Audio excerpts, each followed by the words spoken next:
the Georgina real estate stats for April 2021, which is the most current month that we have in the Toronto Real Estate Board stats.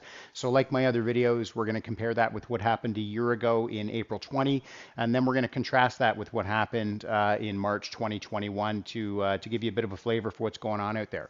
So in Georgina a year ago, 24 total homes sold. Now bear in mind that number might seem a bit of a far cry from kind of what we're seeing now. Bear in mind we were in the beginning of that COVID market, so we had an immediate dumping of inventory where a lot of sellers took their home off the market. We were trying to figure out what was going on, and so yeah, you know, obviously there was just a lack of sales out there because there was a super lack of inventory. Now, I broke out the numbers a little bit differently for March and April 21.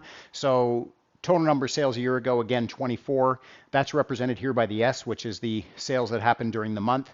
The N is the new listings coming on the market, and the A is the active listings. So essentially the active listings are what's carrying forward month to month. So you could almost say what didn't sell, but you know, kind of what's been hanging around. So if we look at March 21, new homes coming on the market, 296. Sales were 195 units total across all home types, and the active listings, which carried into the next month, were 124. Now, if we have a look at April, new listings coming on the market, 212, so down from March, and that is consistent across all the markets that I'm doing videos for right now: Stouffville, Aurora, Newmarket, Bradford, East Gwillimbury. We have seen a reduction in inventory through the month of April, which is helped plumping the market up. No pun on my last name now. Plumping, not plum. Number of sales was 150, so again, sales were actually down as well, and the active listings month to month were actually fairly close. So you know, you're seeing that there is, you know, 120 odd properties hanging around month to month. So a year ago in April, 622,000 was the average sale price across all home types in Georgina. That rose to 848,000 in March, currently trending at 831,000. I have seen this in other markets where you might go, oh, maybe the market's topping out a bit. And honestly, you know, a couple months ago when I was looking through Aurora Newmarket, I might have thought that, but the market has continued to climb there. So it'll be interesting to see how this number is going forward. I wouldn't suggest that it's you know, hitting a ceiling at this point. Sales to new listings ratio is also known as the absorption rate.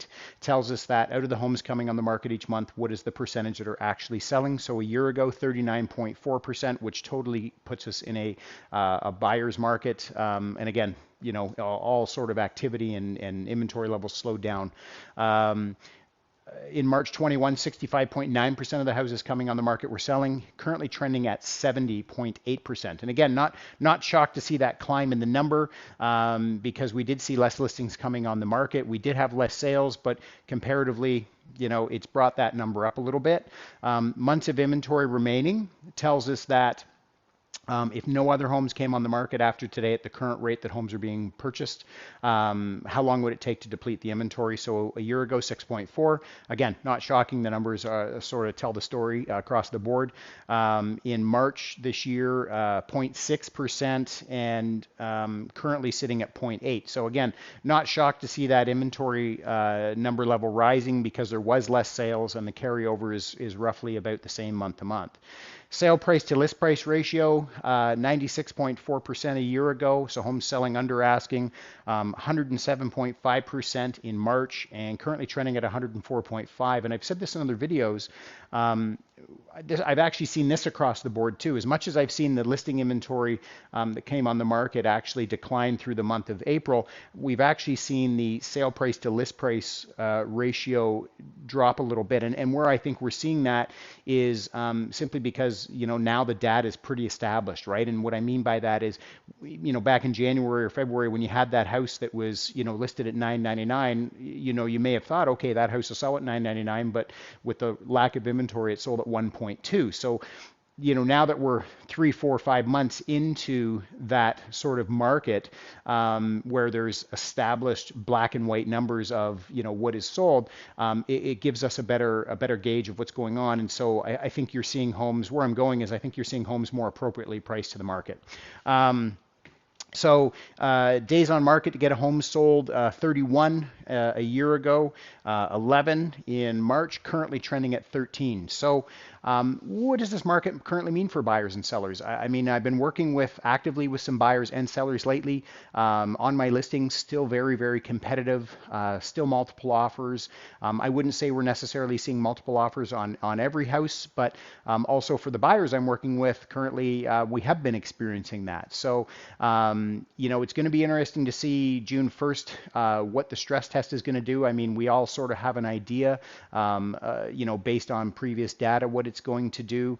But it's tough to say in this market because there is a few other, moving parts that aren't involved. So, anyways, so I mean, right now, I do believe that with the amount of inventory that we do have hanging around, there are opportunities out there for you buyers if, possibly you're willing to look at maybe some older homes or something that's been hanging around that's maybe a little bit overpriced that, maybe a seller is poised to do a price reduction. I mean, there might be an opportunity there for you before that happens and draws in a lot of people. And for sellers right now, I still think you're in a great market. There's some great opportunities for you there.